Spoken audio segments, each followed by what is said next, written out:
3 numéros du Dessous des cartes vont être consacrés à ce grand pays qu'est l'Inde. C'est pour ça que je me suis installé aujourd'hui au musée Guimet, le musée d'art asiatique de Paris, qui est au Trocadéro. Je vous parlerai de politique étrangère et mondialisée, de politique intérieure et de révolte paysanne. Et aujourd'hui, je vais commencer par vous raconter comment ce pays a fait pour devenir une grande puissance économique. Voici le sous-continent indien. L'Inde fait 3 300 000 km². Sa forme en triangle plonge au sud dans l'océan Indien, et au nord, elle est séparée de la Chine par la chaîne de l'Himalaya, d'où descend la plaine du Gange. Le pays est balayé par les moussons, et ses pluies et vents saisonniers sont un facteur climatique déterminant, puisque cela favorise l'agriculture. Avec 1,2 milliard d'habitants, l'Inde est le pays le plus peuplé au monde après la Chine, avec une densité de population 3 fois plus importante, concentrée sur les plaines littorales et le long du Gange. Cette population indienne est une véritable mosaïque, on y parle plus de 1600 langues, divisées en plusieurs familles linguistiques. Les plus importantes sont la dravidienne au sud et l'indo-européenne au nord. Et puis le pays est aussi une mosaïque de religions. D'après le dernier recensement, en 2001, 80% des Indiens sont hindous, 13% des Indiens sont musulmans, soit au total 160 millions de personnes. L'Inde accueille ainsi la 3e population musulmane au monde, après l'Indonésie et le Pakistan. On trouve aussi des chrétiens, 2,3% de la population, des sikhs, des bouddhistes, des jains, des parsis. Et lors de l'indépendance de 1947, la constitution du pays avait précisé que l'Inde était un État laïque pour garantir justement le respect des choix religieux de chacun, ce qui n'empêche pas les tensions entre les groupes confessionnels. Alors comment s'organise l'économie indienne? Ce pays a connu 2 révolutions majeures, et la première, c'est la révolution verte, et qui concerne l'agriculture. Aujourd'hui, avec la 2e surface cultivée au monde, l'Inde est le premier producteur mondial d'épices, le 2e pour le riz, qui est cultivé au nord-est et sur les côtes, le 2e pour les légumineuses, le thé, les fruits et légumes, la canne à sucre, le 3e pour le sorgho et le blé au nord-ouest, et le 3e producteur de coton, qui est exploité dans l'ouest du pays. Et avec le premier cheptel au monde, l'Inde est aussi le premier producteur de lait au monde. Ces bons chiffres sont les résultats directs de la révolution verte, dont on voit sur la carte les principales zones de mise en œuvre. L'Inde exporte désormais plus de denrées agricoles qu'elle n'en importe, et elle dispose d'un stock stratégique de céréales pour garantir sa sécurité alimentaire.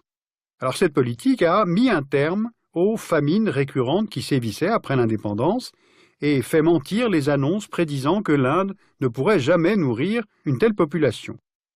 Et en même temps, la malnutrition persiste dans ce pays. Un Indien sur 5 est sous-alimenté, soit 246 millions de personnes.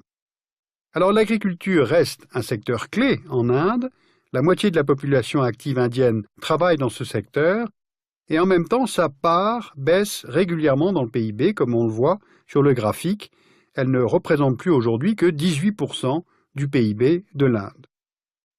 Deuxième événement marquant dans l'histoire économique indienne, c'est le passage d'une économie dirigée à une économie de marché. Alors qu'est-ce qui s'est passé? L'industrie indienne était très contrôlée par l'État central, doublement protégée par des barrières douanières et par l'interdiction faite aux sociétés étrangères de s'implanter en Inde. Or, au début des années 90, le gouvernement indien est surendetté, il doit faire appel au FMI et se voit conduit à autoriser l'ouverture du pays aux investissements privés. Ces investissements privés passent ainsi d'une croissance annuelle moyenne de près de 4% entre 1951 et 1980 à une croissance annuelle de 8,5% entre 1980 et 2000. À partir de 2004, le gouvernement facilite la création de zones économiques spéciales pour favoriser l'implantation de groupes industriels nationaux et attirer les investissements et les entreprises étrangers. Par exemple, grâce aux divers minerais dont l'Inde est riche, comme le chrome, le fer, la bauxite, le pays fait construire dans l'état de l'Orissa une grande usine sidérurgique sur financement et technologie sud-coréenne. L'Inde devrait ainsi devenir le 2e producteur mondial d'acier d'ici 2012. Le décollage économique de l'Inde a aussi été rendu possible par une politique élitiste et volontariste dans le domaine universitaire. Cela vient de la valorisation du savoir propre aux castes brahmaniques, très présentes dans le sud du pays, joint au dynamisme des castes marchandes. Aujourd'hui, 15% des Indiens entre 20 et 24 ans étudient dans les filières supérieures telles que les Indian Institute of Technology. Et avec cette main-d'œuvre tout à la fois abondante, bon marché et bien formée, plus des coûts de recherche-développement inférieurs à ceux que l'on trouve en Europe ou aux États-Unis, l'Inde a développé des niches dans des secteurs à forte valeur ajoutée, comme le nucléaire civil, les biotechnologies, la production de médicaments génériques, le pays est le premier exportateur mondial, et puis il y a bien sûr le secteur informatique. Les services informatiques sont concentrés dans la Silicon Valley indienne, entre Hyderabad, Bangalore et Chennai, et ils sont l'une des clés du secteur tertiaire indien, qui compte pour 52% du PIB. L'Inde offre désormais ses services aux entreprises du monde entier, offrant ainsi le double atout et de la langue anglaise et du décalage horaire par rapport aux États-Unis et à l'Europe. L'idée d'un savoir-faire indien spécifique dans le domaine informatique est renforcée par les ingénieurs indiens expatriés en Amérique du Nord, en Europe occidentale ou en Australie. Une autre diaspora importante pour l'économie indienne est installée dans les pays du Golfe. Là, les migrants indiens sont employés dans la restauration, le commerce, le bâtiment. Ils sont à l'origine de transferts financiers destinés aux familles restées en Inde, estimés à 41 milliards de dollars en 2010. Voilà donc résumé comment la richesse de l'Inde a évolué depuis l'indépendance. Si on reprend le tableau de formation du PIB du pays, le secteur agricole a fortement baissé, tout en restant important en termes de part de la population active. La part de l'industrie a doublé, la part des services a doublé également, faisant de l'Inde le bureau du monde, au même titre que la Chine en est l'atelier pour les produits manufacturés. Le pays a affiché un taux de croissance de près de 7% par an en moyenne entre 2000 et 2009, et ce malgré la crise financière qui a commencé en 2007. Et avec ce modèle économique que je viens de vous décrire, l'Inde est devenue la 4e puissance économique mondiale en parité de pouvoir d'achat, derrière les États-Unis, la Chine, le Japon. Alors tout ça est très bien, sauf que l'Inde est toujours dans une position de grand écart. Si on analyse de près une carte du produit intérieur brut par habitant à l'intérieur des États et des territoires qui composent la Fédération indienne, on repère tout d'abord que la richesse se concentre au sud. Dans les anciens comptoirs coloniaux comme Goa et Pondichéry, historiquement ouverts sur le commerce extérieur, dans les États où se trouvent les pôles industriels et technologiques, Tamil Nadu, Andhra Pradesh, Karnataka, Maharashtra, dans les États côtiers avec les ports et leurs diasporas à l'étranger comme le Kerala et le Gujarat. On repère aussi des États riches dans le nord du pays, la capitale, Delhi, et les États de l'Haryana, du Punjab, de l'Himachal Pradesh, et cette région agricole a bénéficié de la Révolution verte et profite aussi de la proximité du marché de la capitale, New Delhi. Ensuite, on voit que c'est dans le nord-est que se concentrent les États les plus pauvres, Bihar, Madhya Pradesh, Rajasthan, Uttar Pradesh. Ce sont les États dits Bimaru, qui est un acronyme qui en hindi signifie malade. Ces États, très ruraux, concentrent environ la moitié des personnes les plus pauvres du pays, et l'écart entre le nord et le sud en termes de PIB par habitant est visible aussi par l'IDH, c'est-à-dire l'indice de développement humain. On voit là les deux extrêmes, le Kerala avec un IDH élevé et le Bihar avec un IDH faible. C'est dans le sud de l'Inde que le décollage économique indien a commencé. La région est historiquement moins marquée par la violence entre les castes et les communautés religieuses, et c'est là que l'on retrouve les meilleurs indicateurs. Meilleure éducation, surtout celle des femmes, ce qui améliore les conditions d'alimentation et de santé des enfants. Cela accélère aussi la transition démographique, quasi achevée dans le sud, où l'indice de fécondité est faible, comme au Kerala.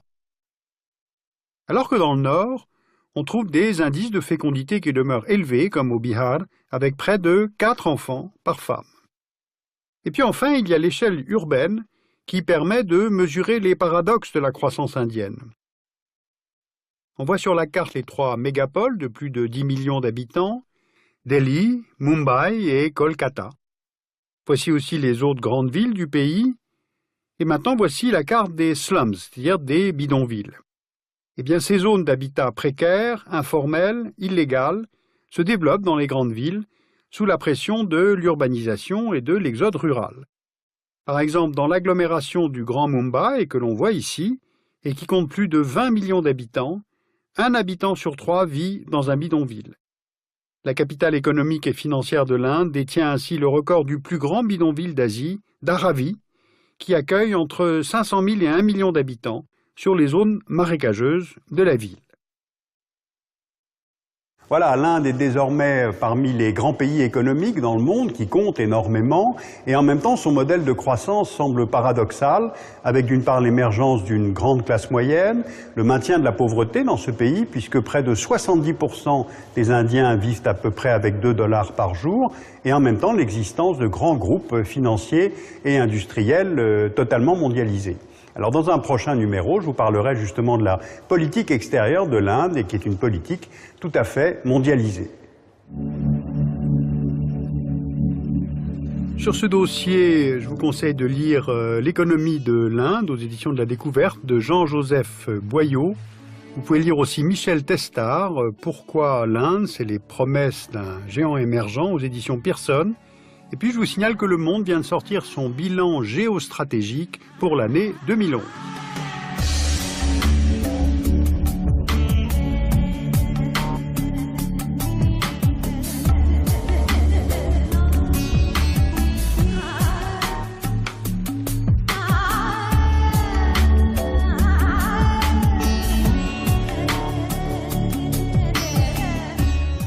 Technologie, la production de médicaments génériques, le pays est le premier exportateur mondial, et puis il y a bien sûr le secteur informatique. Les services informatiques sont concentrés dans la Silicon Valley indienne, entre Hyderabad, Bangalore et Chennai, et ils sont l'une des clés du secteur tertiaire indien, qui compte pour 52% du PIB. L'Inde offre désormais ses services aux entreprises du monde entier, offrant ainsi le double atout et de la langue anglaise et du décalage horaire par rapport aux États-Unis et à l'Europe.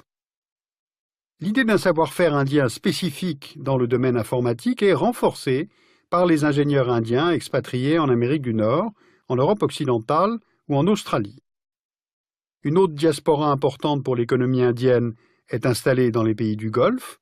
Là, les migrants indiens sont employés dans la restauration, le commerce, le bâtiment. Ils sont à l'origine de transferts financiers destinés aux familles restées en Inde, estimés à 41 milliards de dollars en 2010. Voilà donc résumé comment la richesse de l'Inde a évolué depuis l'indépendance. Si on reprend le tableau de formation du PIB du pays, le secteur agricole a fortement baissé, tout en restant important en termes de part de la population active, la part de l'industrie a doublé, la part des services a doublé également, la dravidienne au sud et l'indo-européenne au nord. Et puis le pays est aussi une mosaïque de religions. D'après le dernier recensement, en 2001, 80% des Indiens sont hindous, 13% des Indiens sont musulmans, soit au total 160 millions de personnes. L'Inde accueille ainsi la 3e population musulmane au monde, après l'Indonésie et le Pakistan. On trouve aussi des chrétiens, 2,3% de la population, des Sikhs, des bouddhistes, des Jains, des Parsis, et lors de l'indépendance de 1947, la constitution du pays avait précisé que l'Inde était un État laïque pour garantir justement le respect des choix religieux de chacun, ce qui n'empêche pas les tensions entre les groupes confessionnels. Alors comment s'organise l'économie indienne? Ce pays a connu 2 révolutions majeures, et la première c'est la révolution verte et qui concerne l'agriculture. Aujourd'hui, avec la 2e surface cultivée au monde, l'Inde est le premier producteur mondial d'épices, le 2e pour le riz, qui est cultivé au nord-est et sur les côtes, le 2e pour les légumineuses, le thé, les fruits et légumes, la canne à sucre, le 3e pour le sorgho et le blé au nord-ouest, et le 3e producteur de coton, qui est exploité dans l'ouest du pays. Et avec le premier cheptel au monde, l'Inde est aussi le premier producteur de lait au monde.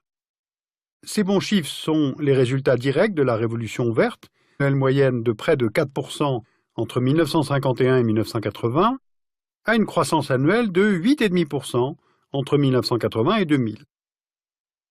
À partir de 2004, le gouvernement facilite la création de zones économiques spéciales pour favoriser l'implantation de groupes industriels nationaux et attirer les investissements et les entreprises étrangers. Par exemple, grâce aux divers minerais dont l'Inde est riche, comme le chrome, le fer, la bauxite, le pays fait construire dans l'état de l'Orissa une grande usine sidérurgique sur financement et technologie sud-coréenne. L'Inde devrait ainsi devenir le deuxième producteur mondial d'acier d'ici 2012.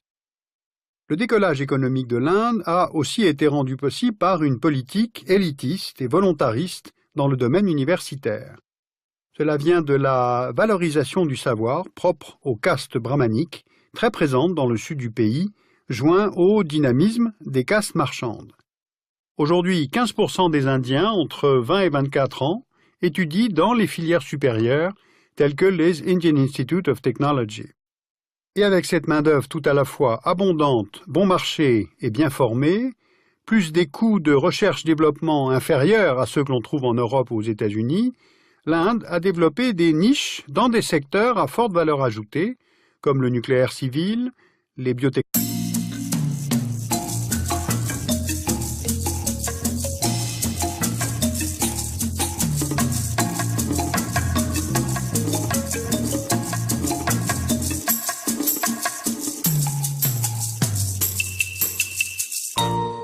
3 numéros du dessous des cartes vont être consacrés à ce grand pays qu'est l'Inde. C'est pour cela que je me suis installé aujourd'hui au musée Guimet, le musée d'art asiatique de Paris, qui est au Trocadéro. Je vous parlerai de politique étrangère et mondialisée, de politique intérieure et de révolte paysanne. Et aujourd'hui, je vais commencer par vous raconter comment ce pays a fait pour devenir une grande puissance économique. Voici le sous-continent indien. L'Inde fait 3 300 000 km². Sa forme en triangle plonge au sud dans l'océan Indien, et au nord, elle est séparée de la Chine par la chaîne de l'Himalaya, d'où descend la plaine du Gange. Le pays est balayé par les moussons, et ses pluies et vents saisonniers sont un facteur climatique déterminant, puisque cela favorise l'agriculture. Avec 1,2 milliard d'habitants, l'Inde est le pays le plus peuplé au monde après la Chine, avec une densité de population 3 fois plus importante, concentrée sur les plaines littorales et le long du Gange. Cette population indienne est une véritable mosaïque, on y parle plus de 1600 langues, divisées en plusieurs familles linguistiques. Les plus importantes sont là, dont on voit sur la carte les principales zones de mise en œuvre. L'Inde exporte désormais plus de denrées agricoles qu'elle n'en importe, et elle dispose d'un stock stratégique de céréales pour garantir sa sécurité alimentaire. Alors cette politique a mis un terme aux famines récurrentes qui sévissaient après l'indépendance, et fait mentir les annonces prédisant que l'Inde ne pourrait jamais nourrir une telle population. Et en même temps, la malnutrition persiste dans ce pays. Un Indien sur 5 est sous-alimenté, soit 246 millions de personnes. Alors l'agriculture reste un secteur clé en Inde, la moitié de la population active indienne travaille dans ce secteur, et en même temps sa part baisse régulièrement dans le PIB, comme on le voit sur le graphique. Elle ne représente plus aujourd'hui que 18% du PIB de l'Inde. Deuxième événement marquant dans l'histoire économique indienne, c'est le passage d'une économie dirigée à une économie de marché. Alors qu'est-ce qui s'est passé? L'industrie indienne était très contrôlée par l'État central, doublement protégée par des barrières douanières et par l'interdiction faite aux sociétés étrangères de s'implanter en Inde. Or, au début des années 90, le gouvernement indien est surendetté, il doit faire appel au FMI et se voit conduit à autoriser l'ouverture du pays aux investissements privés. Ces investissements privés passent ainsi d'une croissance annuelle.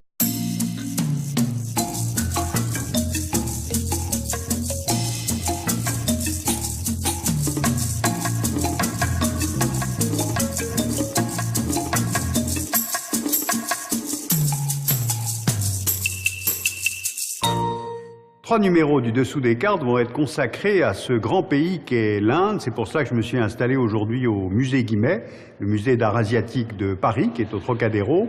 Je vous parlerai de politique étrangère et mondialisée, de politique intérieure et de révolte paysanne. Et aujourd'hui, je vais commencer par vous raconter comment ce pays a fait pour devenir une grande puissance économique. Voici le sous-continent indien. L'Inde fait 3 300 000 km². Sa forme en triangle plonge au sud dans l'océan Indien, et au nord, elle est séparée de la Chine par la chaîne de l'Himalaya, d'où descend la plaine du Gange. Le pays est balayé par les moussons, et ses pluies et vents saisonniers sont un facteur climatique déterminant, puisque cela favorise l'agriculture. Avec 1,2 milliard d'habitants, l'Inde est le pays le plus peuplé au monde après la Chine, avec une densité de population 3 fois plus importante, concentrée sur les plaines littorales et le long du Gange. Cette population indienne est une véritable mosaïque, on y parle plus de 1600 langues, divisées en plusieurs familles linguistiques. Les plus importantes sont la dravidienne au sud et l'indo-européenne au nord. Et puis le pays est aussi une mosaïque de religions. D'après le dernier recensement, en 2001, 80% des Indiens sont hindous, 13% des Indiens sont musulmans, soit au total 160 millions de personnes. L'Inde accueille ainsi la 3e population musulmane au monde, après l'Indonésie et le Pakistan, étudie dans les filières supérieures, telles que les Indian Institute of Technology. Et avec cette main-d'œuvre tout à la fois abondante, bon marché et bien formée, plus des coûts de recherche-développement inférieurs à ceux que l'on trouve en Europe ou aux États-Unis, l'Inde a développé des niches dans des secteurs à forte valeur ajoutée, comme le nucléaire civil, les biotechnologies, la production de médicaments génériques, le pays est le premier exportateur mondial, et puis il y a bien sûr le secteur informatique. Les services informatiques sont concentrés dans la Silicon Valley indienne, entre Hyderabad, Bangalore et Chennai, et ils sont l'une des clés du secteur tertiaire indien, qui compte pour 52% du PIB. L'Inde offre désormais ses services aux entreprises du monde entier, offrant ainsi le double atout et de la langue anglaise et du décalage horaire par rapport aux États-Unis et à l'Europe. L'idée d'un savoir-faire indien spécifique dans le domaine informatique est renforcée par les ingénieurs indiens expatriés en Amérique du Nord, en Europe occidentale ou en Australie. Une autre diaspora importante pour l'économie indienne est installée dans les pays du Golfe. Là, les migrants indiens sont employés dans la restauration, le commerce, le bâtiment. Ils sont à l'origine de transferts financiers destinés aux familles restées en Inde, estimés à 41 milliards de dollars en 2010. Voilà donc résumé comment la richesse de l'Inde a évolué depuis l'indépendance. Si on reprend le tableau de formation du PIB du pays, le secteur agricole a fortement baissé, tout en restant important en termes de part de la population active, la part de l'industrie a doublé, la part des services a doublé également, faisant de l'Inde le bureau du monde, au même titre que la Chine en est l'atelier pour les produits manufacturés. Le pays a affiché un taux de croissance de près de 7% par an en moyenne entre 2000 et 2009, et ce malgré la crise financière qui a commencé en 2007. Et avec ce modèle économique que je viens de vous décrire, l'Inde est devenue la 4e puissance économique mondiale en parité de pouvoir d'achat, derrière les États-Unis, la Chine, le Japon. Alors tout ça est très bien, sauf que l'Inde est toujours dans une position de grand écart. Si on analyse de près une carte du produit intérieur brut par habitant à l'intérieur des États et des territoires qui composent la Fédération indienne, on repère tout d'abord que la richesse se concentre au sud. Dans les anciens comptoirs coloniaux comme Goa et Pondichéry, historiquement ouverts sur le commerce extérieur, dans les États où se trouvent les pôles industriels et technologiques, Tamil Nadu, Andhra Pradesh, Karnataka, Maharashtra, dans les États côtiers, avec les ports et leur diaspora à l'étranger, comme le Kerala et le Gujarat. On repère aussi des États riches dans le nord du pays, la capitale, Delhi, et les États de l'Haryana, du Punjab, de l'Himachal Pradesh, et cette région agricole a bénéficié de la Révolution verte et profite aussi de la proximité du marché de la capitale, New Delhi. Ensuite, on voit que c'est dans le nord-est que se concentrent les États les plus pauvres, Bihar, Madhya Pradesh, Rajasthan, Uttar Pradesh. Ce sont les États dits Bimaru, qui est un acronyme qui en hindi signifie malade. Ces États, très ruraux, concentrent environ la moitié des personnes habitant.